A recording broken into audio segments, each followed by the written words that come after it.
वो कैची धाम है निराला, यहाँ आए किस्मत वाला, बापा जिसको भी बुलाएं बेड़ा पार है। सच में कैची धाम कुछ ऐसा ही है कि जो भी यहाँ जाता है उसको एक अलग ही ऊर्जा का, अलग ही शांति का आभास होता है। सोचिए, एप्पल के फाउंडर स्टीव जॉब को ऐसा क्या महसूस हुआ होगा कि उन्होंने फेसबुक के फाउंडर मार्क जुकरबर्ग से इतनी बड़ी बात कह दी कि तुम कभी भी अगर बुरी तरीके से हताश हो, अगर तुम्हारा कॉन्फिडेंस बिल्कुल टूट जाए, तो भारत के नैनीताल डिस्ट्रिक्ट में कैची धाम आश्रम है, वहाँ जाना और वहाँ तुम्हें एक अलग ही ऊर्जा का आभास होगा, अलग शांति मिलेगी जो तुम्हारे सारे कष्टों को दूर कर देगी। नमस्कार दोस्तों, तो आज हम आपको ले चलते हैं कैची धाम मंदिर में। कैची धाम मंदिर का नाम तो आपने बहुत बार सुना ही होगा और शायद यहाँ गए भी होंगे, पर आज कैची धाम की हम आपको एक ऐसी कहानी बताएंगे जो हमें बहुत पुराने बाबा ने बताई और जो किसी और वीडियो में आपको नहीं मिलेगी। साथ ही साथ हम आपको ये भी बताएंगे कि आप यहाँ कैसे पहुँच सकते हैं और कितना आपका बजट लगेगा। कैची धाम जाने के लिए आपको सबसे पहले काठगोदाम या हल्द्वानी आना पड़ेगा। अगर आप ट्रेन से आ रहे हैं तो आप हल्द्वानी रेलवे स्टेशन या काठगोदाम रेलवे स्टेशन दोनों जगह ही उतर सकते हैं और वहां से आपको बाहर से प्राइवेट टैक्सीज मिल जाएंगी जो कि आप शेयरिंग पे या फिर प्राइवेट बुकिंग पे भी जा सकते हैं।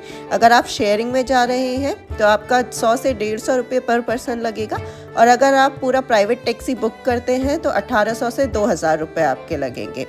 और अगर आप बस से जाना चाहते हैं तो आपको काठगोदाम रेलवे स्टेशन के बाहर थोड़ा रोड पे रुकना पड़ेगा और हल्द्वानी से जो अल्मोड़ा बस जाती है उसमें आपको जाना होगा कैची धाम तक।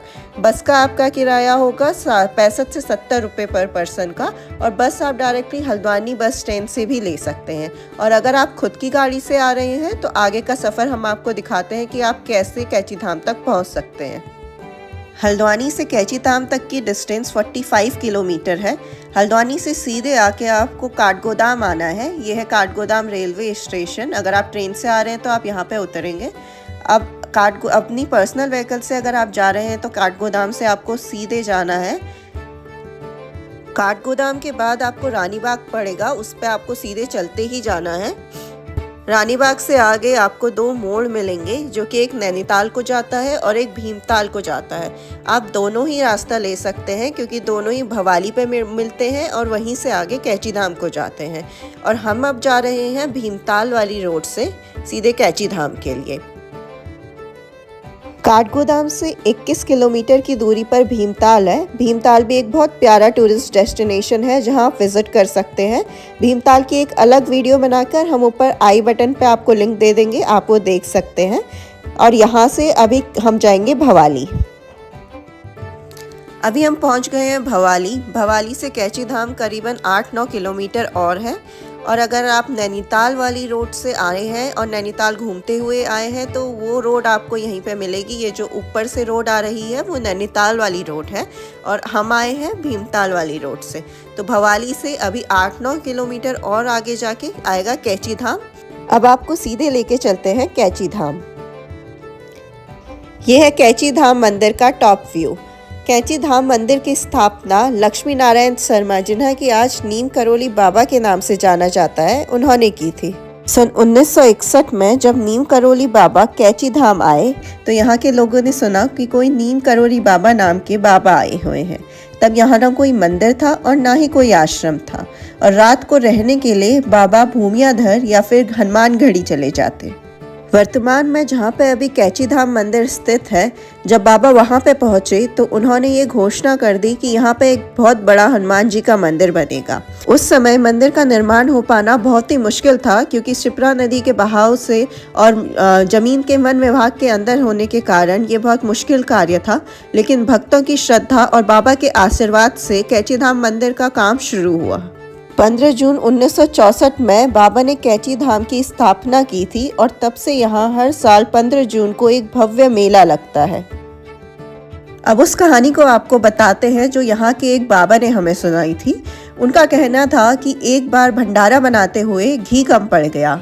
जब ये बात उन्होंने नीम करोली बाबा को बताई तो उन्होंने कहा कि जाओ कोसी माता से घी उधार ले आओ। तो भक्त कोसी नदी चले गए घी उधार लेने के लिए। वहां से वो पानी भर के लाए और जैसे ही उन्होंने वो पानी को कढ़ाई में डाला तो वो घी में परिवर्तित हो गया।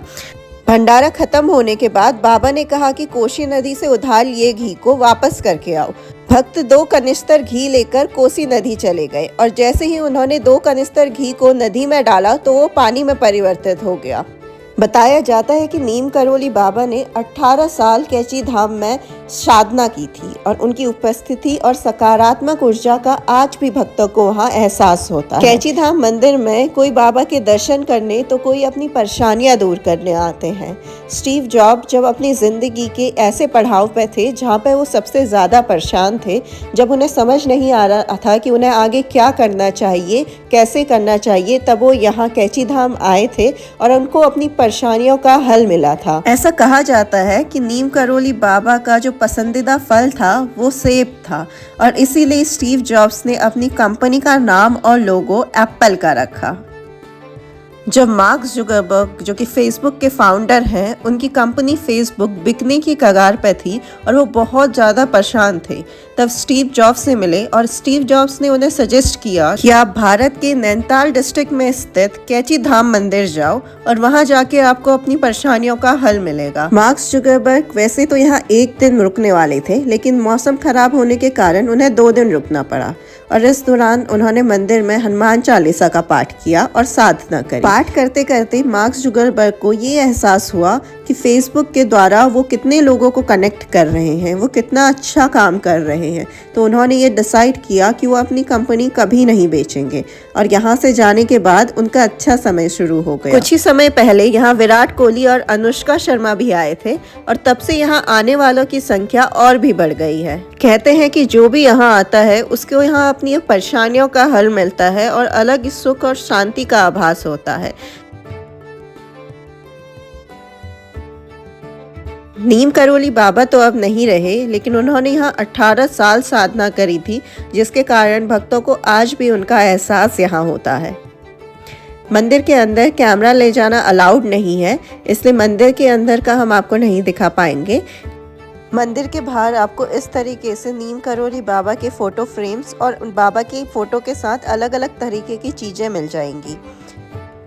अगर आप यहाँ स्टे करना चाहते हैं तो मंदिर के बाहर ये आपको काफ़ी सारे होटल्स या फिर होम स्टेज भी मिल जाएंगे, जो कि 500 से 3000 तक की रेंज के होंगे। इसके साथ ही साथ आपको भोजनालय या फिर अलग अलग तरीके की दुकानें भी यहाँ पर मिल जाएंगी।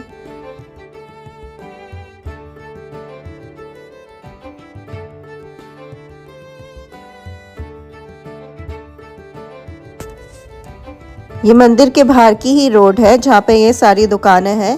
पहाड़ी पिसी नून यानी कि पहाड़ी पिसा हुआ नमक भी आपको यहाँ मिल जाएगा। जूस, अचार, बाबा की photo frames, painting, Aipan painting, सारी चीज़ें आपको यहाँ पे मिल जाएंगी। मालाएं आप यहाँ से ले जा सकते हैं। दोस्तों, तो ऐसे ही अलग अलग मंदिरों की और अलग अलग जगहों की कहानी हम आपको अपनी वीडियो के ज़रिए दिखाते रहेंगे। इसी तरह हमारे साथ बने रहिए और आगे की वीडियोस भी देखिए। Thanks for watching. Please like the video and subscribe our channel.